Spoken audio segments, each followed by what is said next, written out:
All right, time now for Impact Rookie, presented by Modelo. Who has that fighting spirit? Brett Lewis back here with D'Angelo Hall and Mark Ross. Mark, let's start with Trevor Lawrence here.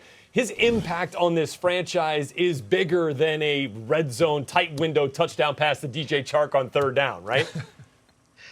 100%, Rhett. When you take the first pick in the draft, a franchise quarterback, it's more about on the field. It's about galvanizing the entire organization. I was with Philadelphia when we drafted Donovan McNabb back in 1999, coming off a 3-13 season, and just his presence for the coaches, for the staff, for the other players, for everyone in the organization, say, this is the guy, this is the direction we're moving. We have a new energy. We have a new confidence about ourselves.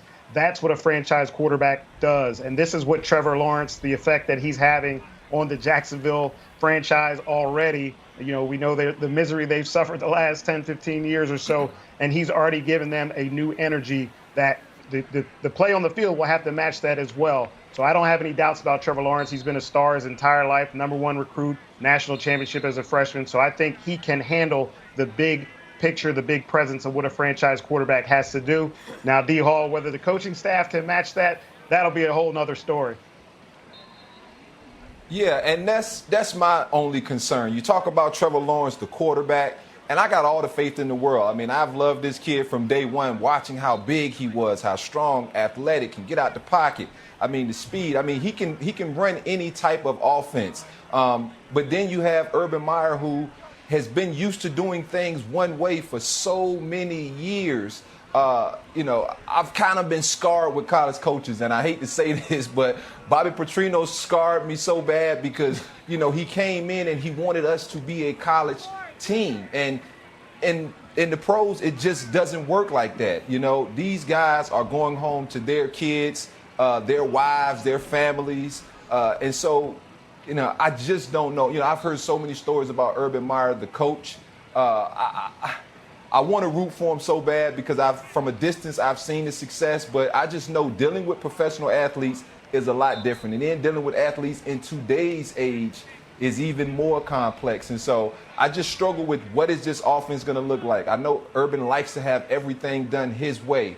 In the NFL, it's about compromise. You have to compromise with your players. We just saw a whole lot of things going on in Green Bay. They ended up compromising with their star player. And so these players run the league in the NFL, not the coaches.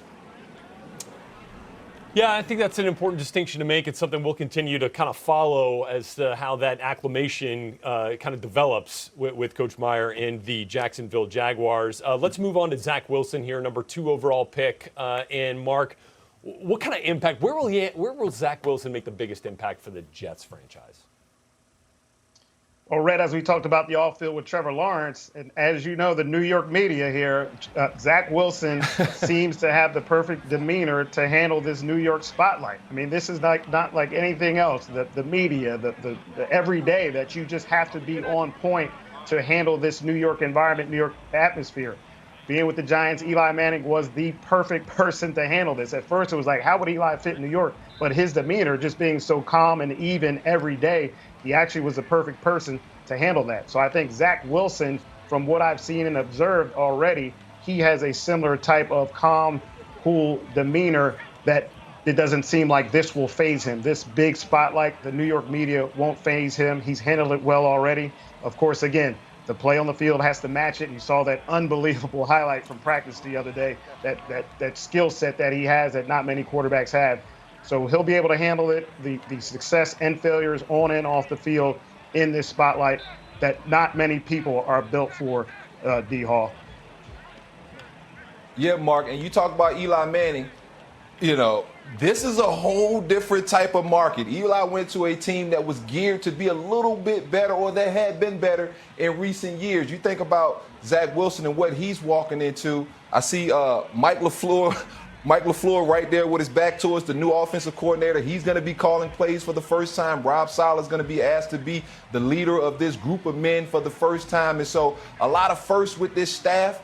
But I love this staff. I love the youthful energy that they bring. And I think Zach Wilson is the perfect type of player, you know, to just fit right in. He's an athletic quarterback who will be able to move the pocket when they start to run this football successfully and use some of those play action passes. You know, I love what Zach Wilson can potentially bring to this football team. But what this football team needs to do is understand that they have to go within. It has to be a confidence change, a mind shift. And that's what I think Rob Saleh has been brought in there to do, is help shake that culture up and help those guys believe that they can go in and compete with teams like New England, who's owned that division, Buffalo, who is now, you know, the up-and-coming star in that division as well. Got a lot to deal with, but I like Rob Saleh, and I love this football team. Yeah, I just feel like there's a ton of excitement with this Jets team this year, more so, obviously, than we've had in years past. And number 2 right there in red on your screen is a big reason why. Let's continue the conversation with these rookie quarterbacks.